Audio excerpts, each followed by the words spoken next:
My fiancé dumped me because his ex faked a coma.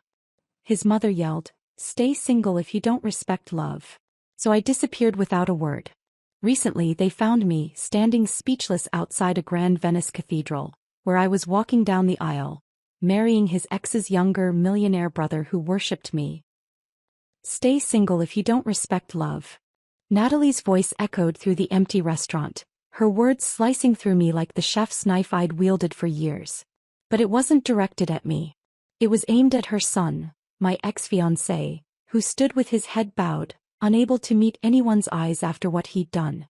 My hands trembled as I gripped the edge of the stainless steel prep table, the same table where Caleb had first kissed me 2 years ago. The kitchen of Harvest and Hearth, once my sanctuary, now felt like a tomb for my buried dreams. Just 3 hours earlier, I had been executive chef Aria Mitchell, respected culinary artist and future wife to the owner's son. Now I was just Aria, abandoned, humiliated and burning with a quiet rage that threatened to consume me. "I never meant to hurt you, Aria," Caleb whispered, his voice barely audible over the hum of refrigerators. "Penelope needs me. Her condition. Her condition is a lie," I said flatly, surprising myself with how steady my voice sounded despite the hurricane raging inside me. "But your feelings for her aren't, are they? They never were." If this story of heartbreak and unexpected revenge resonates with you, hit subscribe to join our community. It's free and you'll never miss another journey of someone rising from betrayal to find their own justice. Now let's see how Aria's world came crashing down. The truth had been hiding in plain sight, like a bitter ingredient in an otherwise perfect dish. All those late-night texts he'd try to hide. The way he'd grow distant whenever her name came up in conversation. I had ignored the signs, too busy perfecting my béarnaise sauce and planning our forever. When I first started at Harvest and Hearth 5 years ago, I was nobody, just another line cook with big dreams and student loans. Joel Harrington took a chance on me when no other upscale restaurant would. I worked my way up, impressing him with my work ethic and innovative take on classic American cuisine. My maple-glazed duck with cherry reduction became the restaurant's signature dish, written up in food magazines and bringing in diners from 3 states away. "Your hands speak truth through food," Joel once told me, his eyes crinkling with pride. "That's rare, Aria. Most chefs cook with their ego. You cook with your soul." When Caleb started hanging around the kitchen more, I assumed he was there on his father's orders, learning the business he would one day inherit. I didn't realize he was watching me, fascinated by my dedication. Our romance bloomed slowly, coffee after closing, walks by the river discussing menu ideas, and finally, a kiss that tasted like the raspberry sorbet I'd been experimenting with. "You're different," he told me. "After Penelope, I didn't think I'd feel this way again." Penelope Kingston. The name that would eventually destroy everything. His college sweetheart, the society girl whose family vacationed with senators. She'd broken his heart 3 years before I met him, leaving him for a finance guy in Chicago. I never worried about her, she was ancient history, or so I thought. Joel had embraced our relationship with unexpected enthusiasm. "You've got something special, Aria," he'd said one evening after service, placing a fatherly hand on my shoulder. "You remind me of myself at your age, hungry for perfection, never satisfied with good enough. Caleb needs someone like you." When Caleb proposed in the herb garden behind the restaurant, Joel was the first to celebrate, opening a bottle of Dom Perignon he'd been saving for a special occasion. "To my future daughter," he toasted, his eyes misty. The daughter I never had but always wanted. The wedding planning consumed my free time. Joel insisted on hosting the reception at the restaurant, closing it for a full weekend, something he'd never done before. "Nothing but the best for my kids," he'd beamed. I had designed a 9-course tasting menu that told our love story through food. The invitations had gone out just last week. Then Penelope came back to town. Just catching up with an old friend, Caleb had assured me when I found out they'd met for coffee. I believed him because that's what trust is supposed to be. One coffee turned into texting, which turned into lunch. I was too busy finalizing wedding details and running the kitchen to notice how his eyes lit up when his phone buzzed. 3 days ago, Caleb rushed out of the restaurant mid-service. "Emergency," he'd mumbled, not meeting my eyes. "Penelope's in the hospital. Collapsed suddenly. They don't know if she'll wake up." I gave him space, covered his responsibilities at the restaurant, and waited for updates. When he didn't come home that night, I told myself he was being a good friend. When he didn't come home the second night, worry crept in like smoke under a door. This morning, I overheard Natalie on the phone in Joel's office. "What do you mean Penelope's doctor hasn't authorized any visitors? Caleb's been with her for 2 days." The pots and pans I'd been organizing clattered to the floor. That's when I knew. Now, standing in the kitchen where I had built my career and my relationship, I watched it all crumble. "I still love her, Arya," Caleb admitted, finally looking up. His eyes were red-rimmed but determined. "I tried to move on with you, and you're amazing. You truly are. But when I heard she collapsed, that she might die, I realized I never stopped loving her." Joel burst through the swinging doors, his normally composed demeanor shattered. "She's not in a coma, you fool. I just got off the phone with Dr. Ramirez. Penelope Kingston hasn't been admitted to any hospital in the tri-state area." The look on Caleb's face told me everything. Shock, then guilt, then the slow dawn of realization that he'd been manipulated, but had also willingly participated in the deception. "You threw away everything for a lie," Joel continued, his voice breaking. "You broke the heart of the best woman you'll ever know. For what? A manipulative game." That's when Natalie stepped forward, her elegant frame vibrating with fury as she delivered the line that would echo in my nightmares for months. "Stay single if you don't respect love." As the family drama unfolded before me, something inside me shut down. I slowly untied my chef's apron, the same one Caleb had given me on our first anniversary, with Chef Arya Harrington embroidered on it in anticipation of our marriage. I folded it carefully, placed it on the counter, and walked out the back door without a word. The evening air hit my face, cool and indifferent to my pain. I didn't cry. I didn't scream.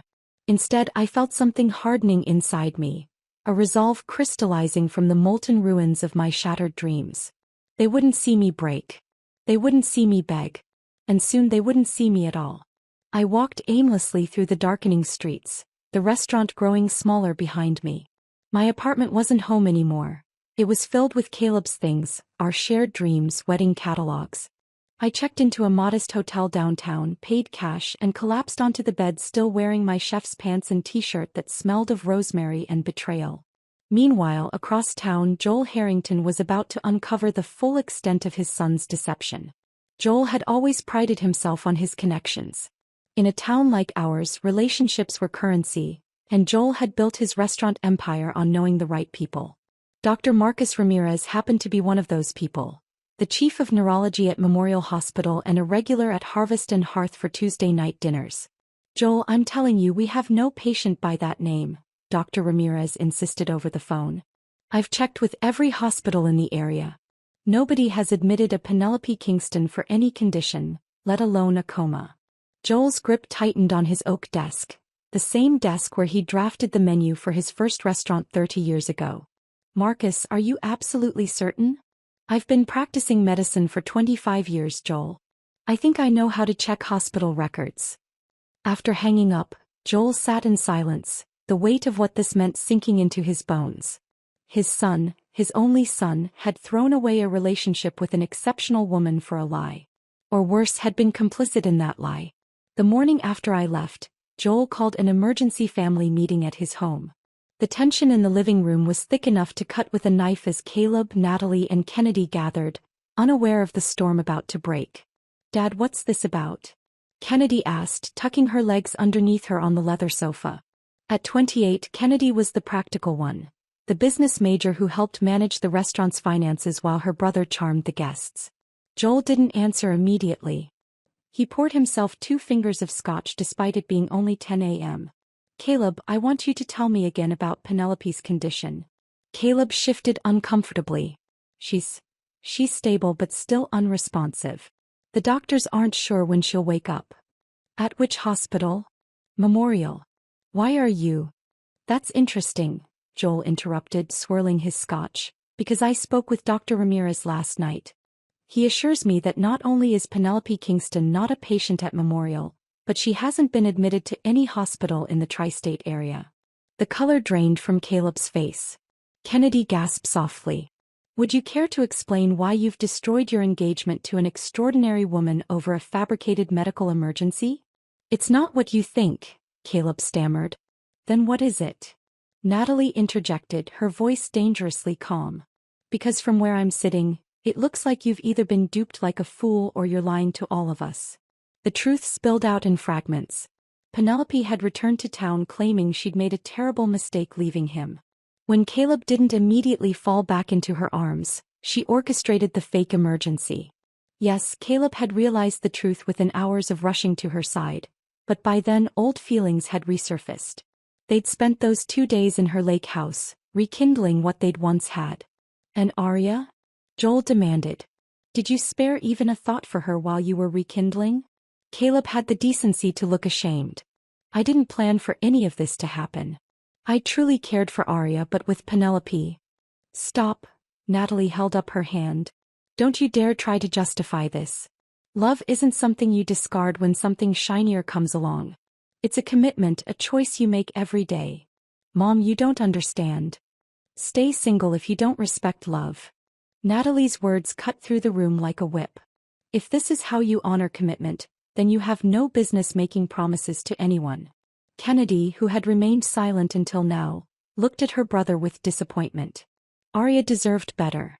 She worked harder than anyone I know. For this family, for the restaurant, for you. The family confrontation lasted hours.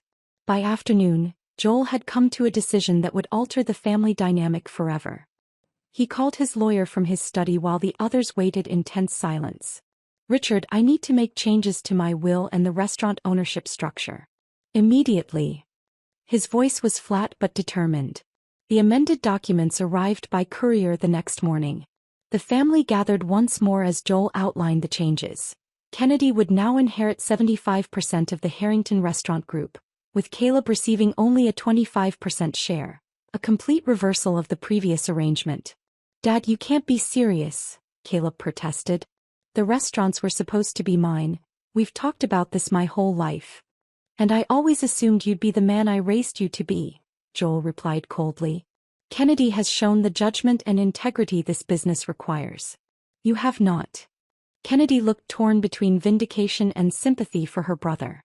Maybe this is temporary, Dad. Until Caleb. It's not temporary, Joel cut her off. Richard has filed the papers. It's done. Throughout the city, people whispered about Arya's sudden absence. Joel found her resignation letter the morning after the confrontation. A single page thanking him for the opportunities, apologizing for the inconvenience, and requesting her final check be mailed to her mother's address in another state. When Joel went to her apartment, the landlord told him she'd terminated her lease and moved out overnight. Her phone number was disconnected. Her social media accounts deactivated. She's gone, Joel told the family, defeat evident in his voice. Really gone. A week later, when Caleb finally worked up the courage to go to her mother's home in Michigan, he learned Arya had never arrived. She had vanished as completely as the smoke from a snuffed candle, leaving nothing but the lingering scent of what might have been. And somewhere, in a place none of them would think to look, I was rebuilding myself from the ground up. One recipe, one breath, one day at a time. They would never find me until I wanted to be found. 6 months passed like a slow-cooking reduction, concentrated and intense. My new life in Venice was taking shape, one delicate layer at a time. I'd chosen this floating city for its labyrinthine streets where I could lose myself, for its culinary traditions that both challenged and comforted me, and most importantly, for how utterly unlikely it was that anyone from my former life would think to look for me here. Meanwhile, back in America, the consequences of that fateful night continued to unfold. Caleb's reunion with Penelope had soured within weeks. The thrill of forbidden reconnection quickly gave way to the reality of why they'd broken up in the first place. Her constant need for drama, his inability to fully commit. The coma ruse had revealed character flaws neither could ignore, and when Penelope suggested another elaborate scheme to win back Joel's approval, Caleb finally saw their relationship for what it was, toxic and manipulative. I've lost everything that actually mattered, he confessed to Kennedy over drinks at what used to be his favorite bar. Dad barely speaks to me. The staff at the restaurant look at me like I'm a villain in some soap opera. And Arya. God, I didn't realize what I had until. Don't, Kennedy cut him off. You don't get to play the victim here. You made your choices. The restaurant, once his assumed inheritance, now felt like a temporary workspace where he performed tasks but had no real stake. Joel had him managing the books and inventory, grunt work that Kennedy had previously handled, while she was being groomed for leadership. Caleb's once charming smile had faded, replaced by dark circles under his eyes and a perpetual slump to his shoulders. Joel watched his son's downward spiral with a mixture of satisfaction and paternal concern. Justice needed to be served, but watching Caleb self-destruct brought him no pleasure. More troubling was the void Arya had left, not just in their kitchen but in the family dynamic. She had been the bridge between Joel's old-school culinary traditions and modern innovation, between his gruff exterior and his genuine love for his craft. Late one night after closing, Joel found himself staring at the framed review that had first celebrated Arya's maple glazed duck. On impulse he picked up the phone. "Redwood Investigations? This is Joel Harrington. I need your best person for a delicate matter." The private investigator, a former police detective named Diana Morrow, listened carefully to Joel's request. "To be clear, you're asking me to locate your former employee, not to interfere with her new life? Just confirmation that she's safe and well?" "That's right," Joel confirmed. "I just need to know she's okay. And if she's in any kind of trouble, well, I'd want to help. She's like family." As Diana began her search, I was settling into my routine at Cucina Americana, a small but ambitious restaurant in Venice's Cannaregio district, far from the tourist crowds. The owner, an Italian-American named Marco Bellucci, had taken a chance on me after tasting my portfolio dish, a risotto that honored Italian tradition while incorporating distinctly American maple and bourbon flavors. "This is not Italian, and yet," Marco had said, closing his eyes as he savored the bite, "it speaks the same language as my grandmother's cooking. Authentic but surprising." I'd started as a line cook, despite my executive chef experience. It felt right to earn my place again, to build something new from scratch. My one-bedroom apartment overlooking a quiet canal became my sanctuary. I'd watch the morning light dance on the water, sip espresso from a tiny cup and feel for fleeting moments something like peace. 4 months into my Venetian life, Marco entered the kitchen with news. "There's a culinary competition next month. Regional chefs presenting fusion concepts. I've entered our restaurant." "That's wonderful," I said, continuing to slice fennel with practiced precision. "You will represent us, Arya. Your maple bourbon risotto, your duck with cherry gastrique. This is exactly what they're looking for." I hesitated, the knife pausing mid-slice. Public recognition meant visibility. Visibility meant risk. "I'm not sure I'm ready for that kind of spotlight." Marco's weathered hand covered mine. "The world deserves your talent, Cara. And you deserve to be seen." The competition was held in a restored palazzo overlooking the Grand Canal. Chefs from across northern Italy presented their interpretations of fusion cuisine to a panel of judges and invited guests.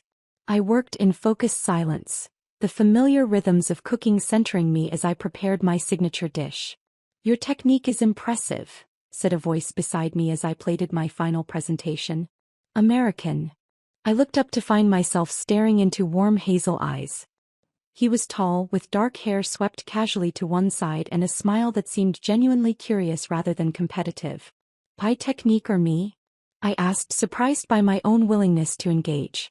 "Both, I think," he replied. "I'm Ryan Kingston, guest judge and general culinary enthusiast." The surname registered no connection in my mind. Kingston was common enough, and I'd locked away memories of my previous life so thoroughly that Penelope's last name was buried deep in that vault. "Arya Mitchell," I replied, using my mother's maiden name. "And yes, American techniques with Italian soul." Ryan tasted my dish officially during the judging round, his expression thoughtful as he savored each element. Later, as I accepted the second-place medal, a victory for an outsider in Italy, he sought me out again. "Your food tells a story," he said, genuine admiration in his voice.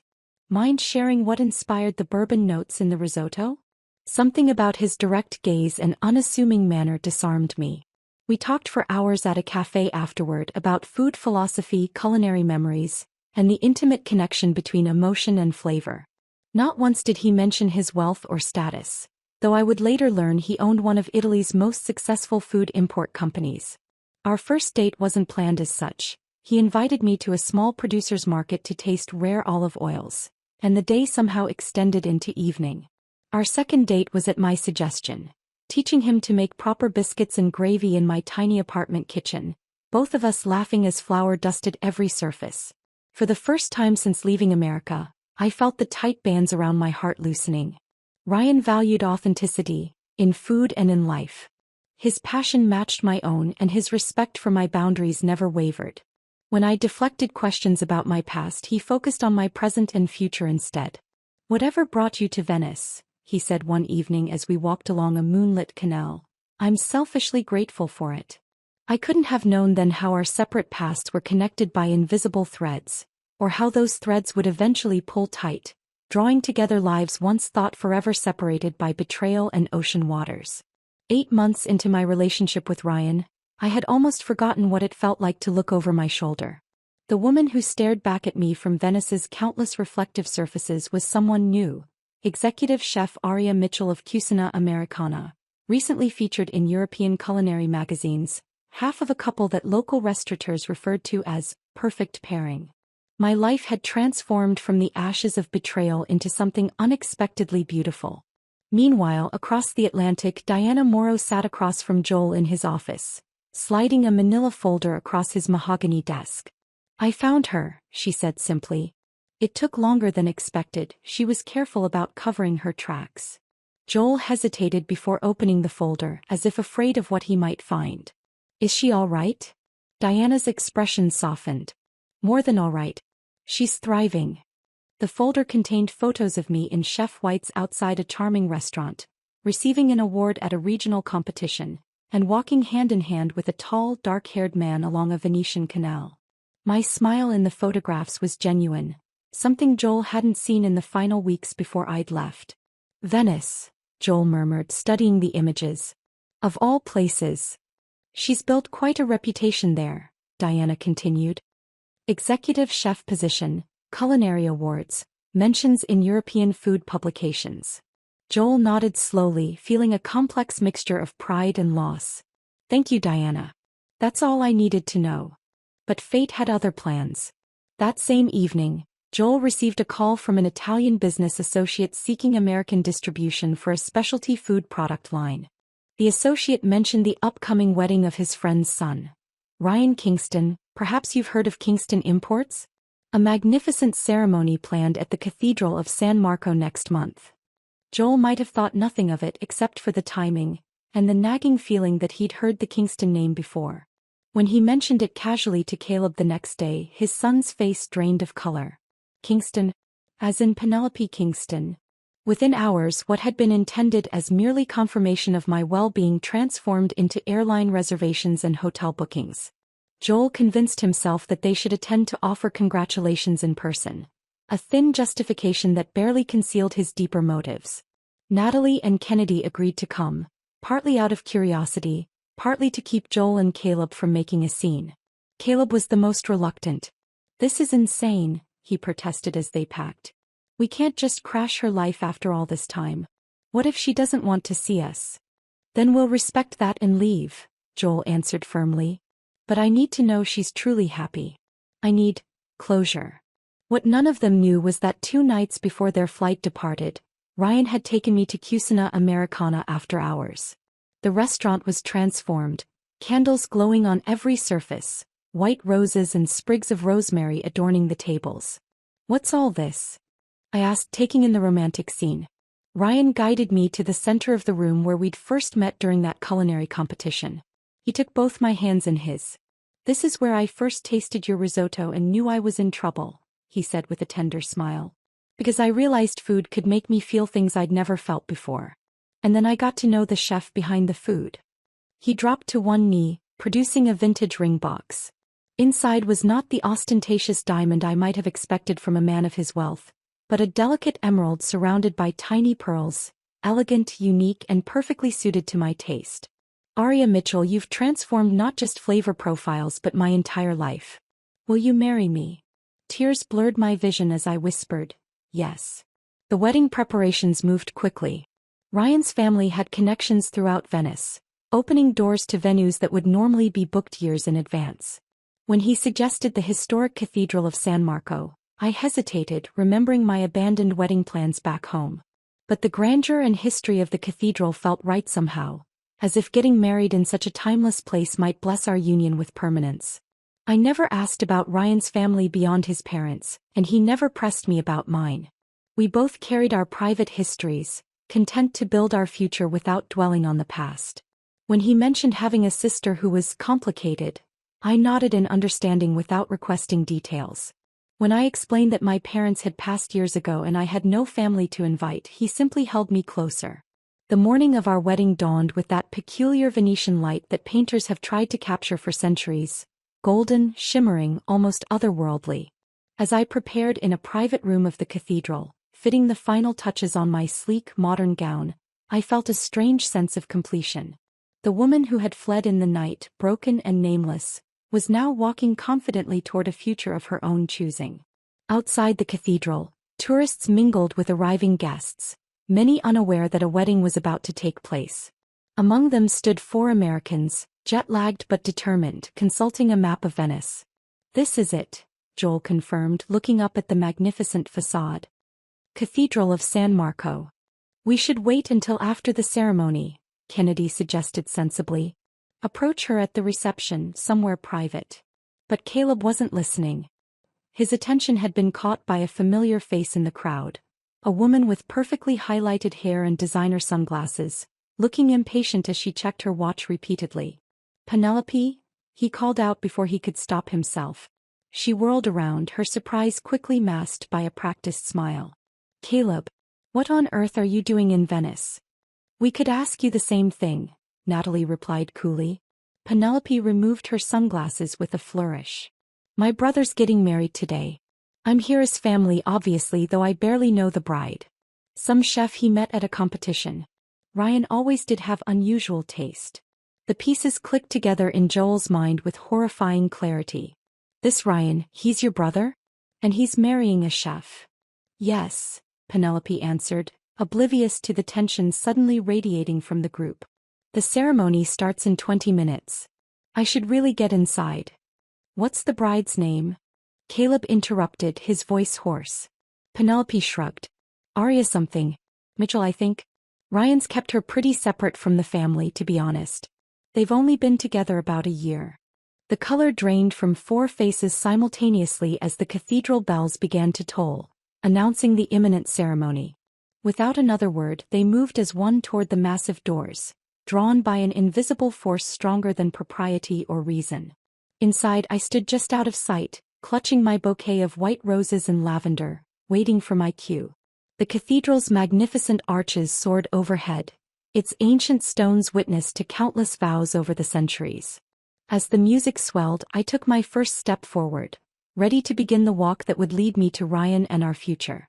And then I saw them, 4 figures frozen in the middle of the aisle, staring at me with expressions of absolute shock. The past and present collided with the force of tectonic plates meeting, and I stopped dead in my tracks, my world shifting beneath my feet once more. Time seemed to stand still in the cathedral's vast space. The organist continued playing, unaware of the drama unfolding. The guests murmured in confusion. Ryan turned from the altar, concern etched across his face as he saw me frozen midway down the aisle. I had imagined this moment in nightmares, facing Caleb again, but never like this, never here. My fingers tightened around my bouquet until my knuckles turned white. Then with a deep breath I did what I had trained myself to do in the most chaotic of kitchens. I focused. Meeting Ryan's questioning gaze, I gave him a slight nod and continued my walk, chin high, moving with deliberate grace past the 4 stunned figures without acknowledging their presence. This was my day, my choice, my future. I would not let the past derail me again. The ceremony proceeded in a dreamlike haze. I spoke my vows clearly, the words echoing through the ancient cathedral. When Ryan kissed me as his wife, the applause of our guests momentarily drowned out the pounding of my heart. Only as we turned to face the congregation did I allow myself to scan the crowd again. They had moved to the back, watching in silent shock. As we exited through the side door for the traditional private moment before joining the reception, Ryan squeezed my hand. "Who are those people who upset you?" "The Americans in the middle aisle." Before I could answer, the cathedral's side chamber door opened and Joel stepped in, followed by Natalie, Kennedy, and a visibly uncomfortable Caleb. I apologize for the intrusion, Joel began formally, his eyes never leaving my face. But we need to speak with Arya. Ryan moved protectively to my side. I don't know who you are, but this is hardly the time or place. It's all right, I said softly, placing my hand on Ryan's arm. The trembling I had felt earlier was gone. In its place was a strange calm like the eye of a storm. Ryan, these are people from my past. Joel Harrington, my former employer. His wife Natalie, daughter Kennedy, and... I paused, meeting Caleb's gaze directly for the first time. His son Caleb, who was once my fiancé. Ryan's expression shifted from confusion to understanding, then to wariness. Your fiancé? The one who... Yes, I interrupted gently. And now apparently your brother-in-law.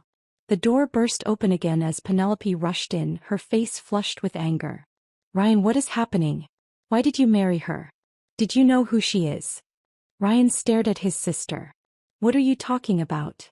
She was Caleb's fiancée. The chef from his father's restaurant that he left for me.